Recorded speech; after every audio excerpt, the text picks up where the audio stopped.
Sacred Heart is proud to sponsor Pensacola Histories in recognition of the Daughters of Charity who brought their mission of care to Pensacola over 90 years ago.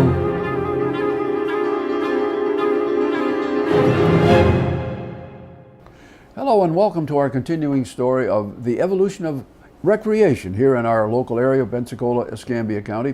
And in the previous two episodes, we've talked about how recreation began for our forefathers here in the 1820s, how very primitive things were enjoyed at the family and at the church, how things improved radically with the coming of the lumbering era when people had more money, the opening of the opera house, the coming then of field sports, if you will. We talked about a little bit later on the first golf courses we had here, the coming of the yacht club, the evolution of high school sports early in the 20th century, and then of course the development by the city of Pensacola of the Osceola Golf Course, and then of course Legion Field.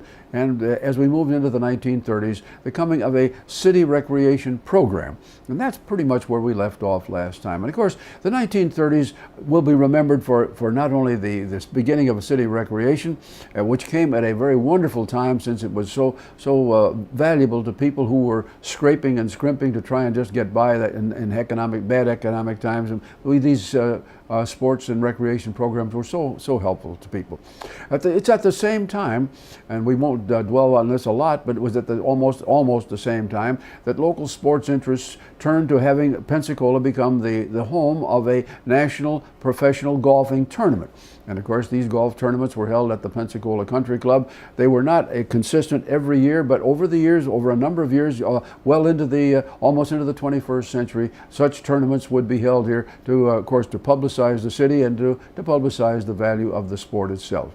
Now, as we move through the 1930s, we begin also to see the field of high school sports begin to expand, because now we'd see the local teams able to move to other communities which are reasonably close by, and high school sports becomes a point of real attraction, so that by the time we get into the mid-1940s and beyond, going to a high school football game on a Friday night when Coach Jim Scoggins and his fine teams were performing here, this became the social event of the week for so many people who actually packed that stadium out there at Pensacola High School and just people enjoyed it so much. Well, by the time we moved into the 1940s, at the end of World War II, we begin to see other things happening. The Navy itself now becomes a sponsor of sports, of intercollegiate style sports, with the coming of the Pensacola Goshawks, which played, of course, other military units, and also played a couple of times against actual college teams. And many people, while we can't delve into this very deeply, many people here will remember that the Pensacola Goshawks also had, for a time, the presence of Roger Staubach, who went on to have a great career with the Dallas Cowboys. So Pensacola focused in that way. Now, as we move into the mid-1940s, the city's program in recreation begins to evolve even further, and they reach a point where they want to have a much broader, more in-depth program led by on the sports committee by people like Bill Noonan and Frank Fricker. And they said to Julian Olson, who had been running the sports program part-time, they said, "Julian, we need you full-time." But Julian said, "Well, I have this obligation at the YMCA," and so poor old Julian, well, he had to kind of flip a coin, and he did, and finally chose to become the first full-time director of city recreation. And Julian did an absolutely wonderful job. He created all sorts of games, of tournaments, and track and field and tennis. And not only that, but he painted a picture for the future, so that people could see what Pensacola might have once it was able to budget and plan economically for such things as more golf facilities, tennis courts, more facilities for youth baseball and other youth sports. And so those things began. And as Julian's vision began to spread across the community, men and women in various civic organizations said, "Well, this is a wonderful idea. Let's provide the background, the material, the money for youth sports on a broader basis." And this, of course, is when we begin to see the coming of Little League, the Dizzy Dean League, all of the things that related to various levels of age. And this is when people like Bill Bond and Terry Scruggs stepped in and became coaches and served in this way for many, many years, assisting so many hundreds of young boys and girls who got not only the lessons in sports, but also led us lessons in citizenship and core values. They just did a wonderful job, as is still the case well into the 21st century. Over the years, when Julian Olson retired, he was succeeded by a man named Jimmy Hitzman, who did a fine job. Then came Red Vickery, and Red Vickery, of course, was the director for many, many years. He was succeeded upon retirement by Jody Skelton, and now we passed into a new generation beyond that. Meanwhile, along the way, as all of these activities matured, and as the golf tournament required greater administration, people with sports interests formed what became known as the Pensacola Sports Association. And this went through a series of developments, and of course it developed the background for not only big-time golf, but also it began to fan out so that it provided interest and facilities and leadership for all manner of youth sports and other sports as well. And Ray Palmer is the director of the Sports Association as we tell our story well into the 21st century. Well, as we move forward, we find that, of course, we have other organizations coming on stream. With the coming of the Pensacola Junior College, we have a whole addition to the opportunity for intercollegiate sports. And, of course, the PJC became a part of a conference of junior colleges, community colleges along the Panhandle, a relationship which makes PJC a very formidable opponent and a source of wonderful entertainment for those who see not only basketball, which, of course, is their primary sport, but also they are very active in other sports that have come on stream, sports for men and women, and these of course have included golf and volleyball and tennis and swimming. All of these things have moved step by step, and the junior college has been part of it. And when UWF, the University of West Florida, opened in 1967, they followed in the same format. The first president, Harold Crosby, was very much interested in intercollegiate sports and saw to it that the programs there got off on a very solid footing. And the first basketball coach, Marvin Beck, had been a coach of a high school state championship team, and Marvin Beck literally set the table for what was to come at that community place. Now, we haven't mentioned much about swimming except to say that early in the 20th century, the YMCA had helped to establish programs in swimming with the use of Bayview Park as the site. Well, one of the things that the community just lacked, and people they just felt badly about this for years, was the fact that we did not have any swimming pools. And people said, well, it's wonderful to be able to swim in the Gulf and swim in the bayous and so forth, but you can't really become a collegiate or intercollegiate swimmer unless you have the availability of a pool.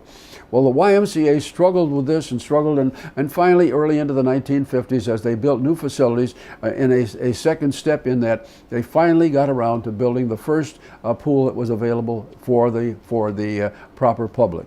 At the same time, of course, the Navy said we've got to do this as well, and so a pool was placed at the Navy. And then, of course, in sequence, the Salvation Army in 1972 raised the funds to build a pool for servicing all manner of teams and youth sports and others, and for seniors as well. They put that in place on their West Side facility. And then, of course, moving along, the city finally got into the business of having a pool, and the Cecil Hunter Pool was erected as a public pool just off of Blunt Street on the east side. So we have come into swimming. Not only do we have the facilities, but as all of that has come together, we have developed, as Julian Olson and others predicted would happen, we began to develop a quality swimming, intercollegiate competitive swimming program, so that we find many, many fine young people, boys and girls, men and women, being trained in the facilities locally through a variety of different sources, and the local swimming clubs are going on to doing great things.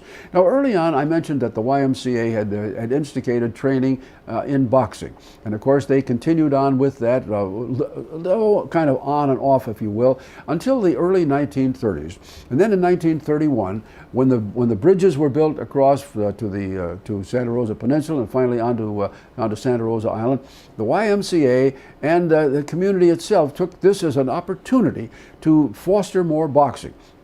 People needed something to do on a Wednesday or Thursday night. They wanted something that was wholesome, that was enjoyable, and was inexpensive. So the Y began a wonderful program that was allied with the Golden Gloves program nationally. They put up a ring on the beach very close to the casino, and there was a boxing night. And people, of course, all they had to do was drive their automobile across the bridge, pay the toll, and they were there. And the boxing, of course, was free. And many, many fine young boxers came out of that particular program. program. And while tracing that, of course, still further, as we came into the late part of the 20th century into the 21st, successful boxers like Roy Jones can be said to have had their beginnings way back when the Y had their ideas back in 1903. Well, moving still forward, we've had a number of times here now when we celebrate the enjoyment here of automobile racing.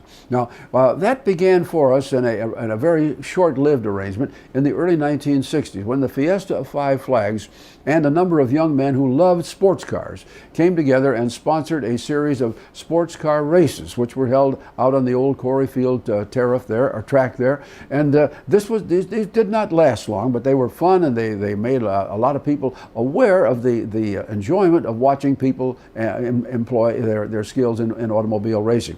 And then, of course, just shortly thereafter, local entrepreneurs built, first of all, some go-kart racing tracks, and then came the Five Flags Speedway, which became a very successful enterprise on the west side, and of course, which is still that today. Now, as we move forward into the 21st century, we have other things coming upon us. We have all kinds of other sports, other facilities, wonderful tennis facilities such as the Roger Scott Center near the airport, which came into being in the 1960s as a result of the planning of the City Recreation Board and, of course, financing by the City of Pensacola. And it has been expanded a number of times. The only thing that didn't come about there, because was that in the original planning, alongside of the Roger Scott courts, there was to have been a 9-hole par 3 golf course. Unfortunately, economic times and a change in city council membership canceled that, and that never came to be. Now, of course, as we move a little bit further on, we find the county, within the last 25 years, seriously getting into recreation as well. We now have a very effective county recreation program, which links into what the leaders in various subdivisions do, and we see all sorts of sports programs and parks and recreation areas out in our county areas as well. And one of the things, of course, that came about from that was the Brosenham Center to the west, and then, of course, shortly thereafter, the development of what they call the Equestrian Center, where people by the hundreds come to enjoy sports related to horsing, and that has become a major part of sports and fun and activities here in current times. Now, probably the most recent one that has begun to really flower here, where the sport that has begun to flower here, is soccer.